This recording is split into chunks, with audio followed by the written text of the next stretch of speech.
Aujourd'hui, nous allons découvrir 5 choses que vous ne devriez jamais partager avec quelqu'un, même avec vos proches selon Albert Einstein. Il est très important de comprendre que certaines informations sont trop sensibles pour être divulguées, même aux personnes en qui vous avez le plus confiance. Savez-vous que la divulgation d'informations personnelles est la première cause de stress mental chez les jeunes adultes? Selon une étude menée par l'Université de Stanford, partager des informations personnelles augmente les niveaux d'anxiété et de stress, ce qui peut affecter la santé mentale à long terme. Partager ces détails intimes peut non seulement compromettre votre vie privée, mais aussi entraîner des complications dans vos relations personnelles et professionnelles. On peut remarquer ces 5 choses chez ceux qui, malgré leurs meilleures intentions, ont découvert que certaines révélations pouvaient entraîner des malentendus, des conflits ou même des manipulations en ce sens que chaque personne a sa propre façon d'interpréter les choses.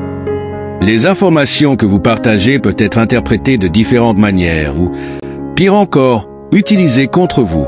En restant vigilant et en protégeant ces aspects de votre vie, vous pouvez éviter des situations inconfortables et préserver des relations saines et équilibrées. Découvrons alors ces 5 choses que vous ne devez jamais révéler. 1. Vos problèmes financiers. Lorsque vous traversez des difficultés financières, il peut être tentant de chercher du réconfort ou des conseils en parlant à vos amis ou à votre famille. Cependant, il est crucial de faire attention à ces révélations. Partager des détails sur vos dettes, vos revenus ou vos difficultés financières peut entraîner plusieurs problèmes. En effet, la divulgation de vos problèmes financiers peut vous rendre vulnérable à des critiques ou à des conseils non sollicités, souvent mal informés. Par exemple, les personnes à qui vous parlez pourraient ne pas avoir une compréhension complète de votre situation et pourraient vous offrir des conseils qui ne sont pas adaptés à vos besoins spécifiques. Ces conseils mal informés peuvent aggraver votre situation plutôt que de la résoudre. De plus, ces informations peuvent être utilisées contre vous dans des contextes professionnels ou personnels. Si quelqu'un sait que vous avez des difficultés financières, cela peut influencer la manière dont ils interagissent avec vous, en utilisant ces informations pour leur avantage ou en les partageant avec d'autres, ce qui peut nuire à votre réputation ou créer des malentendus. En réalité, parler de vos problèmes financiers peut également mener à une perte de confiance en vous ou à des tensions dans vos relations. Les gens peuvent interpréter ces informations de manière biaisée, jugeant vos capacités et vos choix financiers sur des bases limitées.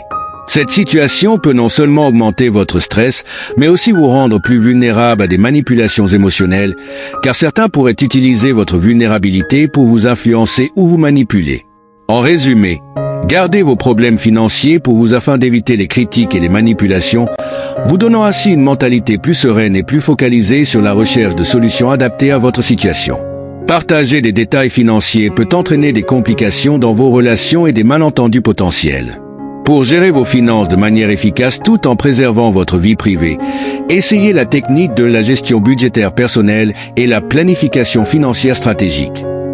Utilisez un budget détaillé pour suivre vos dépenses et vos revenus, ce qui vous aidera à mieux comprendre votre situation financière sans avoir besoin de partager ces informations. La planification financière stratégique consiste à établir des objectifs financiers clairs et à élaborer un plan pour les atteindre, en vous permettant de rester concentré sur vos objectifs sans divulguer vos difficultés. En cas de besoin de conseils spécialisés, contactez un conseiller financier ou un expert en gestion de dette.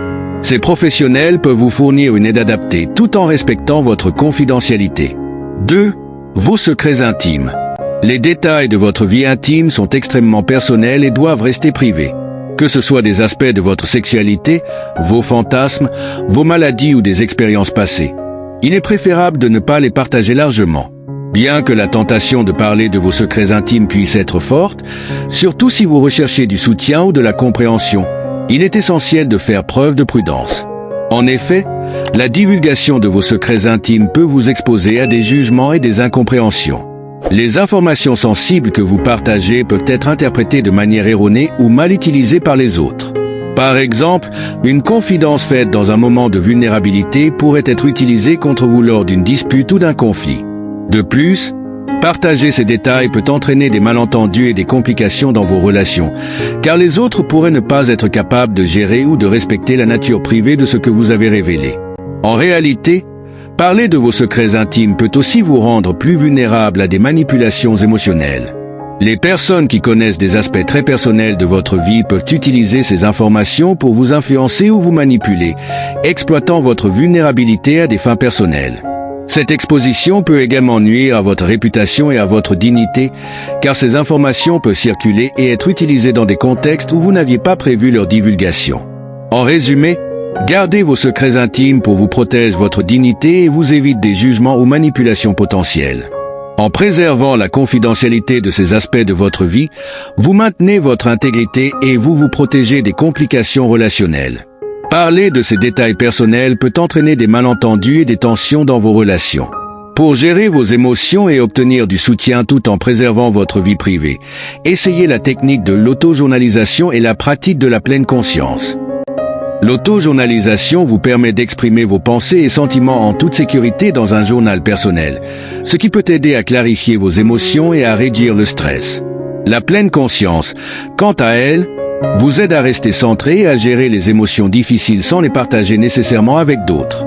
En combinant ces pratiques, vous pouvez trouver un soulagement émotionnel tout en gardant vos secrets intimes protégés. Si vous avez besoin d'un soutien professionnel, consultez un thérapeute ou un professionnel de la santé mentale qui peut vous offrir une aide adaptée tout en respectant votre vie privée. 3. Vos plans et objectifs personnels non réalisés. Lorsque vous avez des ambitions ou des projets importants que vous n'avez pas encore concrétisés, il peut être tentant de les partager avec vos amis ou votre famille. Cependant, il est souvent préférable de garder ces plans pour vous jusqu'à ce qu'ils soient bien avancés. Parler de vos projets en cours peut sembler motivant, mais cela peut aussi entraîner des complications inattendues. En réalité, divulguer vos plans et objectifs personnels avant qu'ils ne soient réalisés peut ouvrir la porte à des commentaires, critiques ou scepticisme non sollicités. Les personnes à qui vous parlez peuvent avoir des opinions divergentes ou des doutes sur la faisabilité de vos projets, ce qui peut influencer votre motivation ou vous détourner de vos objectifs. De plus, lorsque vous partagez vos aspirations, il est possible que les autres essaient de vous conseiller sur des aspects que vous n'avez pas encore explorés ou qui ne correspondent pas à votre vision originale. Un autre risque est que des informations prématurées sur vos projets puissent être mal interprétées ou utilisées contre vous. Par exemple, des détails sur des changements professionnels ou des initiatives entrepreneuriales pourraient être perçus comme une opportunité pour d'autres de s'en avantager, ou peuvent être diffusés de manière à nuire à votre réputation. En réalité, discuter de vos plans non réalisés peut également vous exposer à des influences extérieures non désirées.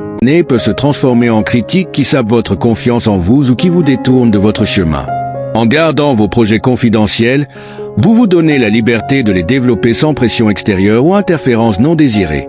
En résumé, garder vos plans et objectifs personnels non réalisés privés vous protège des critiques prématurées et des influences extérieures.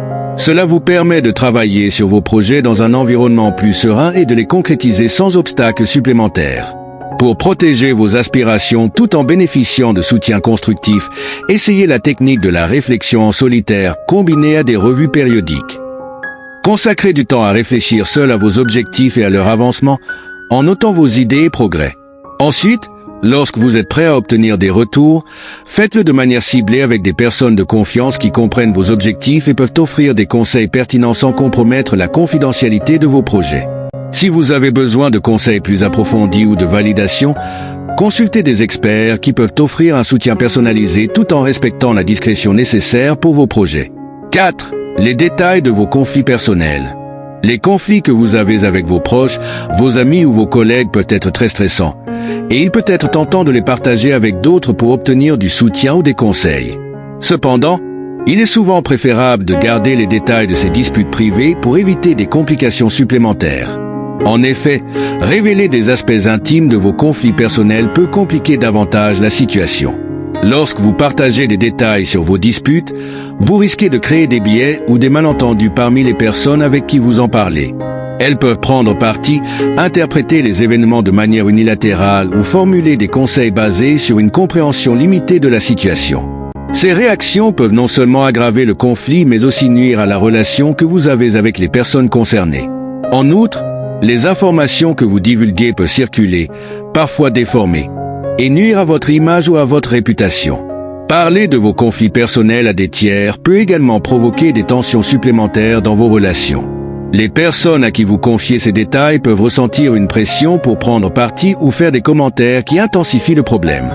De plus, En divulguant ces détails, vous pouvez involontairement créer un cercle de méfiance ou de désaccord prolongé, car vos proches pourraient se sentir impliqués ou affectés par les informations partagées.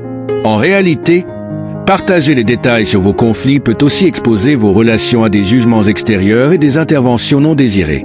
Les gens peuvent mal interpréter les motivations et les actions des parties impliquées, ce qui peut entraîner des conflits supplémentaires ou des divisions inutiles. Pour résoudre vos conflits de manière efficace, il est préférable de discuter directement avec les personnes concernées ou de consulter un médiateur ou un professionnel pour une aide neutre.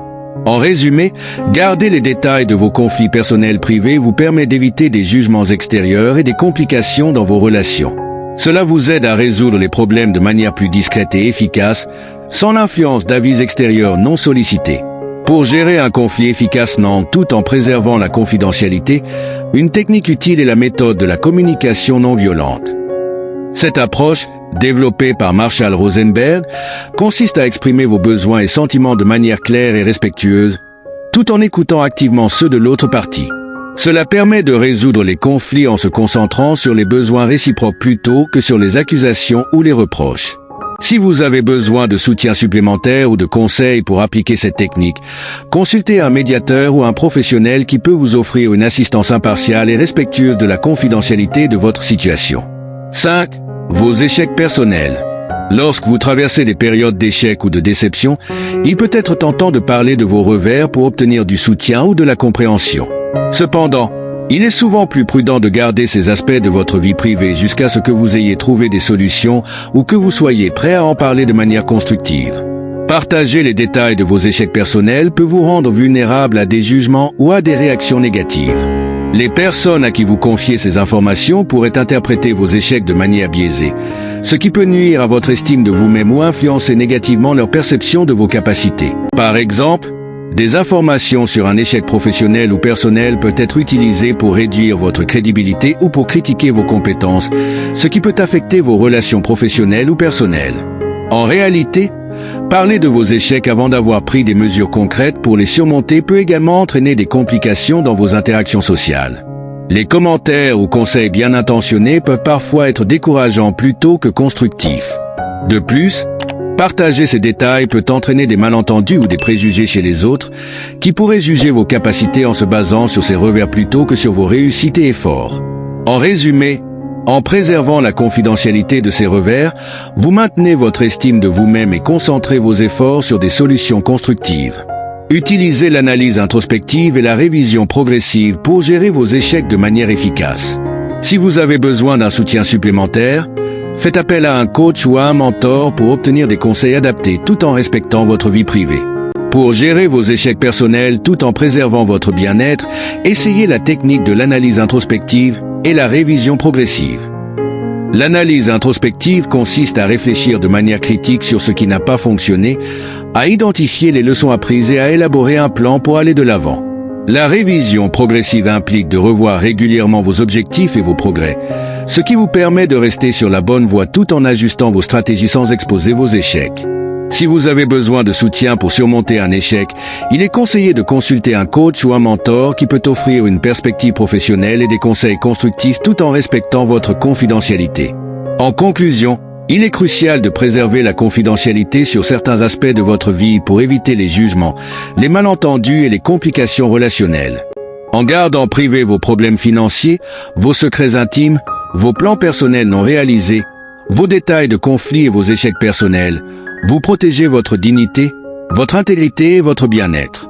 Lorsque vous avez besoin de soutien ou de conseils, faites appel à des professionnels ou des personnes de confiance et utilisez des techniques adaptées comme l'autojournalisation, la gestion budgétaire, la communication non violente et l'analyse introspective pour naviguer ces défis tout en préservant votre vie privée. Si vous avez trouvé ces conseils utiles, n'oubliez pas de vous abonner à la chaîne pour ne manquer aucune de nos vidéos inspirantes. Partagez ce contenu avec ceux qui pourraient en avoir besoin et laissez un commentaire pour nous dire ce que vous en pensez. Votre soutien est précieux et aide à diffuser des informations qui peuvent vraiment faire la différence.